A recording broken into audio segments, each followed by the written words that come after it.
Today, we're going deep on something pretty intense. Yeah, The right to bear arms in America. it's a big one. It is. And, I think a lot of people outside the U.S., they can't even fathom Right. a place where owning a gun is so tied up with like national identity it's literally like in the founding document of the country. It's wild. So you sent us some really, really fascinating stuff on this. It's been really interesting to dig into. Yeah, I'm really looking forward to getting into this. Yeah, me too. Um, This is a topic that goes way beyond like just the law. Go for You know, we're talking about culture, history, psychology. Yeah. And today we're gonna look at how the Second Amendment came to be, Right. how American gun culture compares to other nations, and Right. why this debate is so like emotionally charged. Yeah, it's definitely one of those topics that I feel like everybody has an opinion on. Oh, absolutely. Right. And it's interesting, because in some parts of the U.S., owning a gun is as normal as like having a refrigerator. Yeah. I mean, I think one of the pieces you sent me was talking about how like in some rural communities, like you said, it's as common as having a refrigerator. Right. But then like, It's just part of life. right. But that view changes drastically depending on, like if you go to a big city, Completely. it's a totally different perspective. Yeah. I mean, and so like, So how do we even approach that? well, I think it's fascinating to think about the Second Amendment. It was written when armed citizens were literally like the defense force against tyranny. Yeah, that's true. Yes. It was a very different time. Totally. And so how is it understood today in a nation with like the most powerful military? Yeah, I mean, it really makes you wonder, like, did the founding fathers like foresee that, at some point there would be a standing army, Right. or was this purely about protecting the right to form militias? I think that's the crux of the debate. Yeah. Initially, the focus was on like collective rights, Okay. meaning the right of states to have militias. Right, for the defense of the state. Yeah, exactly. But over time, that interpretation shifted more toward like individual rights. Okay. The right of individuals to own guns, like regardless of militia service. Okay. And, landmark Supreme Court cases like District of Columbia versus Heller Oh yeah. in 2008 really like cemented this individual rights view. Wow. So, okay, so that's a big shift. And so then how did this shift towards individual rights impact American gun culture? It's huge, right? I Yeah. mean, guns hold deeply symbolic meaning for a lot of Americans. Yeah. Particularly in like rural areas, Yeah. where self-reliance and independence are really valued. Yeah. Guns are seen as symbols of freedom protection, even a link to like a historical American ideal. Yeah, and I think that comes across in a lot of the stuff you sent me too, where it's like, they're so tied up in this idea of like, the American cowboy and a rugged individual.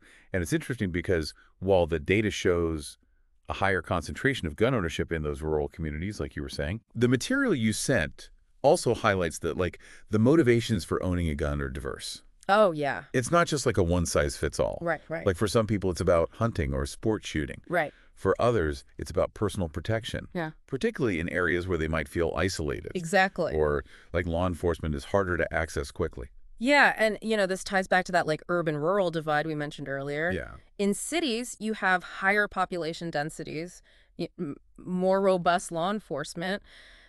The need to own a gun for personal protection might feel less urgent. Less necessary. Right, and so you have these like vastly different perspectives on gun ownership, and it just makes it a very complex issue. Right. So complex. And I feel like, it's hard to even talk about it It is. without kind of getting into this idea of like freedom versus safety. Oh, absolutely. Because that's really like the core. Yeah, that's the heart of the debate. Yeah, on one side you have gun rights advocates arguing that owning a gun is this fundamental right, enshrined in the Constitution, Yes. essential for self-defense, Yeah.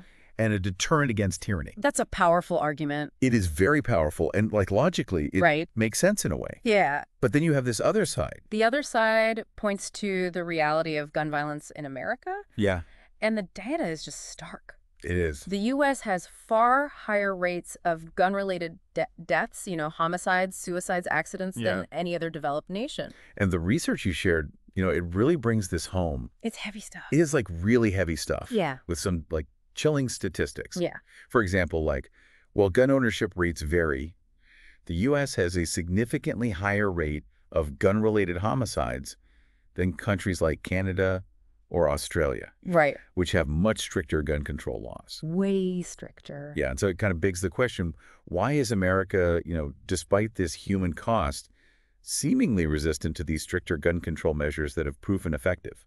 Right, because they seem to work. Yeah, like, why not try it? Yeah. I mean, and the stuff we're looking at points to a few So, factors. so what are some of those? Well, one is the influence of the gun lobby. Yeah, that comes up a lot. Huge, right? Particularly groups like the NRA, Yeah. who advocate fiercely against any perceived infringement on the Second Amendment. Right. They see any kind of attempt at regulation as like a slippery slope. Exactly, slippery slope. Yeah. And then there are also like deep-seated cultural attachments to guns, Yeah. viewing them as symbols of American heritage and individual liberty. Yeah, it's like this idea that you're taking away a piece of their identity almost. Almost like an attack on their identity.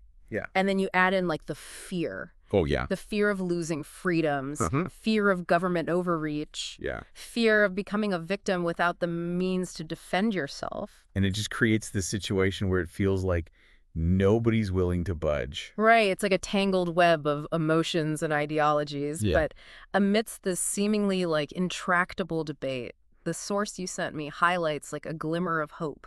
Okay, I like that. So tell me, what's the glimmer of hope?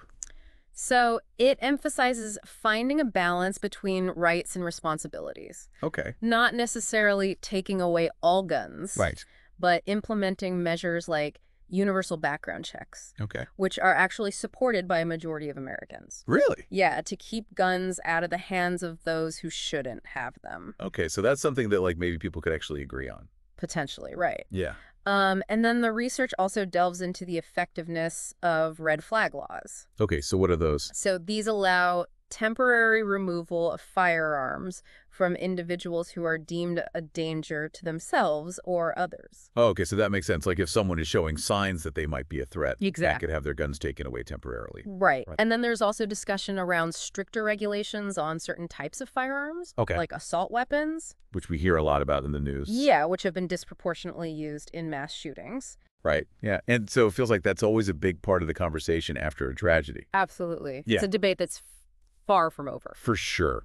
Not going to solve it today. No. But I think what stands out from all this is that, like, the conversation needs to continue. I completely agree. Yeah. It demands empathy, Yeah. critical thinking, and a willingness to understand perspectives that are different from our own. Which is so hard to do. So hard. Yeah, especially with something so emotionally charged. Yeah, Like, right. Yeah. And maybe like the most important question we can ask is this. weigh it on me. If the Second Amendment's goal is to ensure a free state, Okay. what does that mean in the 21st century? Ooh. Does it require rethinking how we balance individual liberties with the collective safety and well-being of the entire nation?